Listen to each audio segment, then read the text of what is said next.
Қайырлы күн барлығыңызға, жаңа жылдарыңызбен.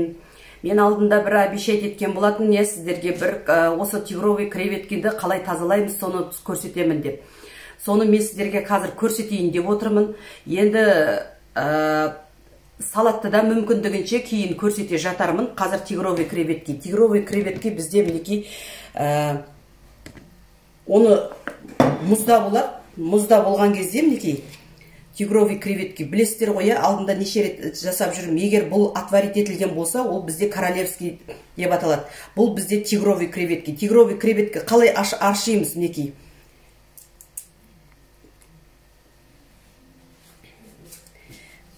Қалай аршимыз мінекей.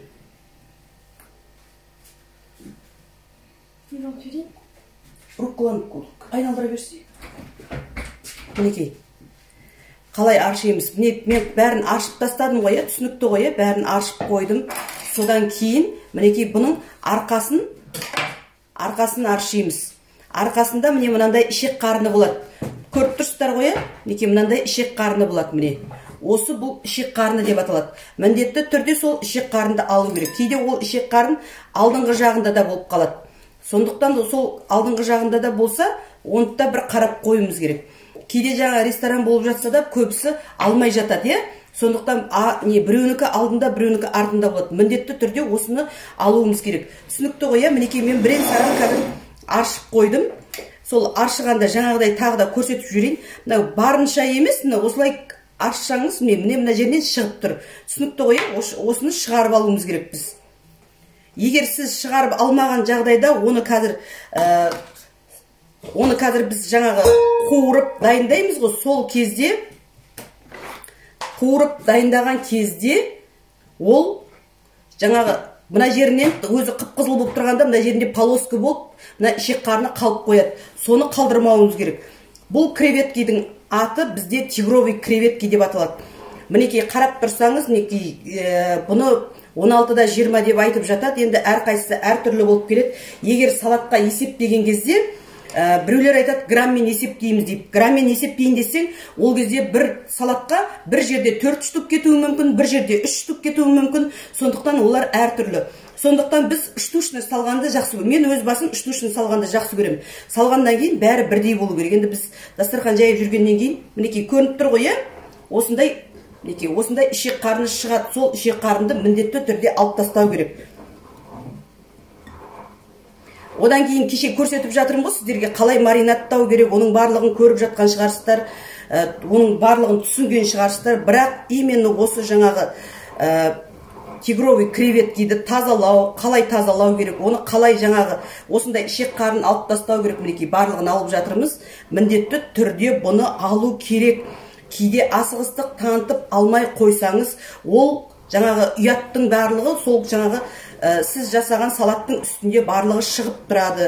Асығыстық танытып, ой қой деп жаңағы жасап қойсаңыз болмайды. Сондықтан бұл жағына қаттырақ мән беріңіз. Қалай маринаттау керек, оның бәрін мен кеше сториста айтқан болатынмын. Мінекей тағы да тазалап жіберейік. Айтып отырмын ғой, мына құйрықты қалдырамыз. Мына құйрық қалдырамыз. Сосын мына сыртындағы қабыршақтарын бәрін аршимыз. Негізі тигровый креветкиді жаңа алып, өзіңіз бәрін қуырып, осылай жаңа тазалап алсаңыз жақсы болады. Королевский бұл дәмдірек болады. Енді королевский креветки тура осы креветкиді просто олар сыртын тазалап, сізге жаңа бір қайнатып береді. Содан кейін ол қып-қызыл бір таза сияқты көрінеді. Енді бірақ енді өзіңіз тазалағандай ол тазаланбайды. Оның да жаңағы ішінде кейбір жерлерінде мына несі жаңа ішек қарны алынбай қалған жерлері болады. Сондықтан тигровый креветканы алып өзіңіз тазалағаныңыз жөн болады деп ойлаймын мен.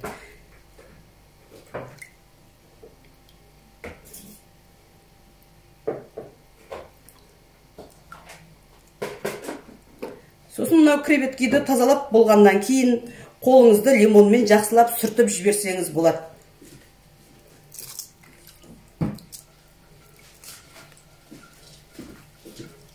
Жаңа жылдарыңыз құтты болсын, жаңа жыл жақсылығымен келсін, берекелі, мерекелі. жақсылыққа толы жыл болсын деп тілеймін. Көңіл күйлеріңіз қалай? Баршылы біздің елімізге құт болып кірсін. Мінекей мына жағын мен кестім, түсінікті ғой, иә? Мына жағын мен пышақпен кестім, пышақпен кесіп, жаңағы барлығын алдым. Қуырылған кезде өте әдемі бір жаңа өзі иреленгеніп осылай шығып тұрады. Онда тұрған ештеңе жоқ. Кескенде қатты кесіп тастап жатқан жоқ. Біз тек қана бір шетін ғана кесіп, оның ішіндегі ішек қарын алып жатырмыз.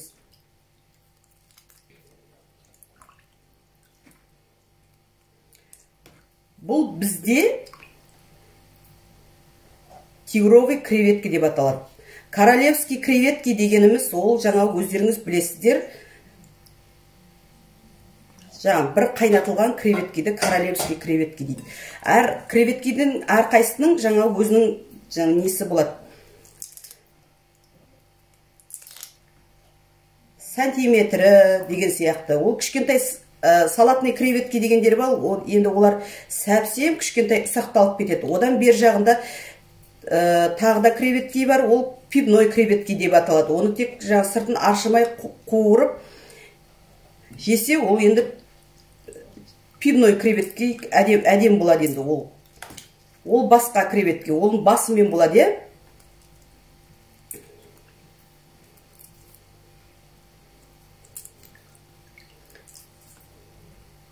Жаңа қосылып жатқан қанымдар бар екен, не тамақ бұл дейді. Бұл біз жасап жүрген салаттың ішіне қосылып жүрген креветки деп аталады.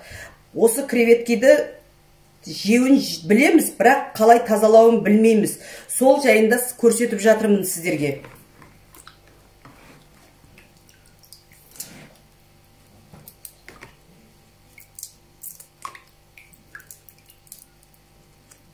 Кейде мен анау балықты да қойып қойдым, мынау осетрина балықты. Сөйтсем енді ол қанша дегенмен тамақ қой, қандай болса да, енді балықтың түр-түрі бар, өздеріңіз білесіздер. Енді бұл жақта да бар ғой, біздің жақта жылан балық деген бар, оны да қуырып жейді мысалға, е? Оны бірақ басын жемейді, бірақ қуырып жейді. Енді мұнда бізде осетринаны дайындап, әдемілеп басымен қойып қойғанда, елдер фу, мынау не, бірдеңе, сірдеңе деп не қылады. Бұлай қарап тұрсаңыз, олай деп айтуға болмайды. Просто балықтың атын сұрап жатсаңыз, бұл қандай балық, деп қоя салса болады ғой, жоқ.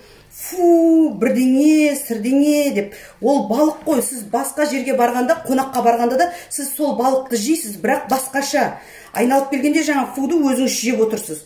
Ана тамақты салып жатқанда өте салақ, бірдеңе, сірдеңе дейді. Салақ емес, сол жерде тазайын, наоборот, мен шығарым. Тазайынның тазайындары мен шығарым. Бірақ мен сізге айтпаймын, ол жерде бешбармақты түсіріп жатқан кезде ол кішкене тамып кеткен, ештеңе етпейді. Ол тамған нәрсені сүртіп аламыз.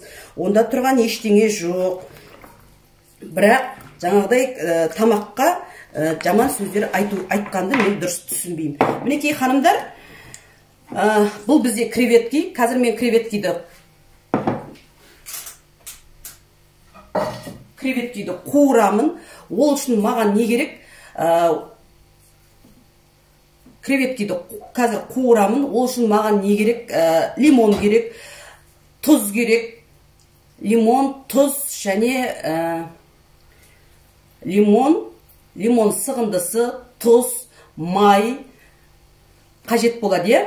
Қазір мен әкеліп дайындай берейін.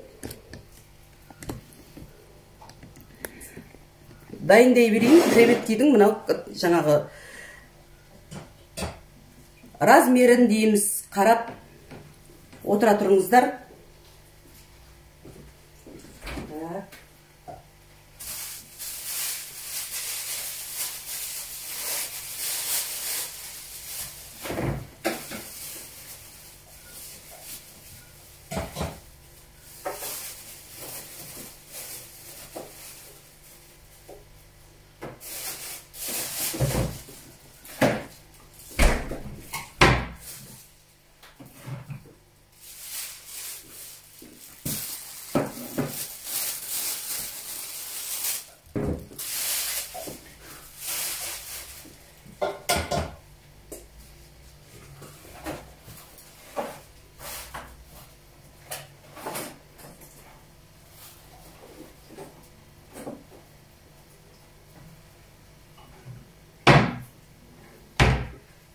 Енді негізгі қолданатынымыз тұз, бұрыш емес, тұз және лимон сығындысы, сосын сұйық май қолданамыз, Егер өзіңіздің қалауыңыз бойынша кішкене ғана паприка себем десеңіз, паприка сепсеңіз болады, онда тұрған ештеңе жоқ. Сосын мен көбінесе чеснок қолданам. Мінекей, қазір чесногымды аршып дайындап қояйын. Чеснок қолданам, сосын кеше стористе де көрсеткен болатын, чеснокты мен турамаймын, Не үшін турамаймыз? Өйткені чеснокты қуырған кезде чеснок қарайып кетеді. Қарайып кеткенде тез күйіп кетеді. Сондықтан олай болмас үшін біз көбінесе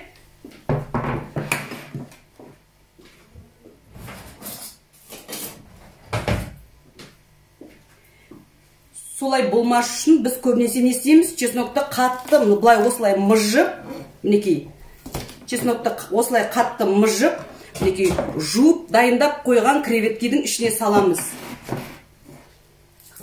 Мінекей, тұз, паприка жаңа айтып өткен бойынша, паприканы өзіңіздің қалауыңыз бойынша қолдансаңыз болады. Және лимон сығындысы,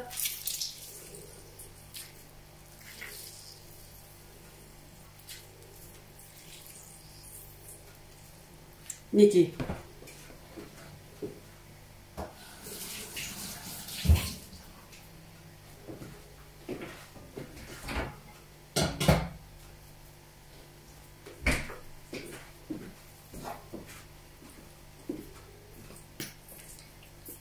және сұйық май. Осыны жақсылап араластырамыз.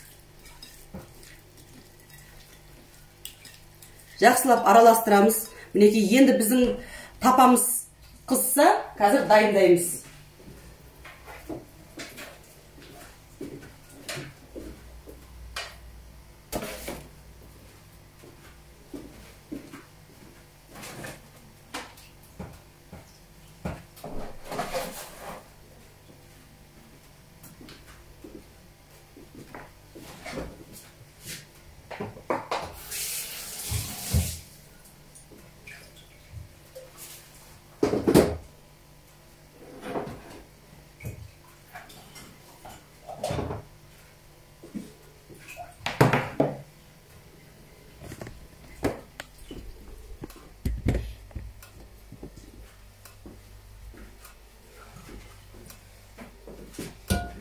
Мінекей, жаңа айтып өткендей сұйық май, өте көп мөлшерде емес, кішкене ғана сұйық май.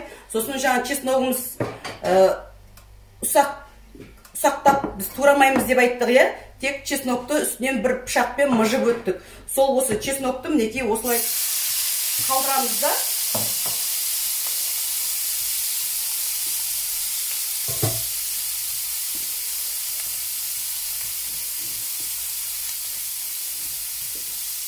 Осылай дайындап қуырып бастаймыз. Кеше айтып өткен болатын 5 минут негізі осы қатты қуырылғаннан кейін 5 минут қуырамыз деп. 5 минут, 1-2 минут ар жағында онша қатты рөл ойнамайды. Одан кейін егер креветкеңіз одан кейін тағы да пештің үстінде қалып қоятын болса, онда бізде не болады? Мына креветкеңіз резинка болып қалады, Сол резинка болып қалмас үшін не істеуіміз керек? Тек қана бұл креветкені уақытында алуымыз керек.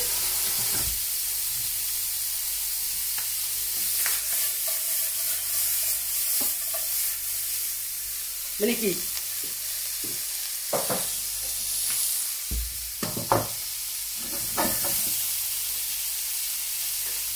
Бағанағы айтып өткен бойынша паприка қолдануда, қолданбауда өз еркіңізде.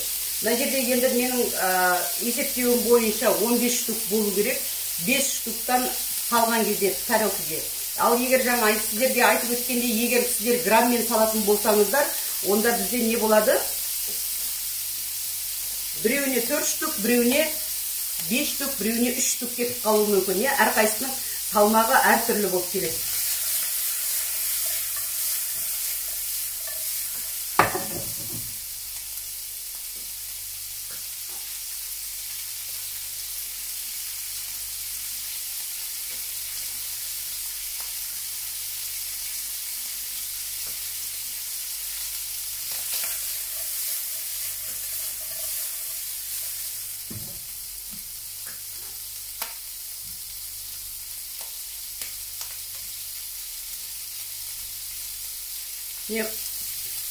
Байқап қарасаңыздар, мына чесноктың иісі әдемі керемет аромат болып тұр, иә. Өте дәмінің өзі, иісінің өзі мінекей керемет болып тұр.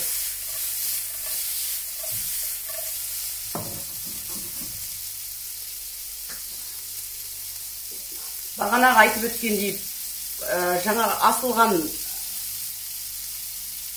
қайнатылған креветті өзі сізге келген кезде кішкене қызарыңқырап пісіп тұрады, піскеннен кейін бұл қызарады. Жаңағы біздің дайындап жатқан кезімізде оны тигровый креветки деп, сатып алатын кезде тигровый креветки деп айтсаңыздар болады.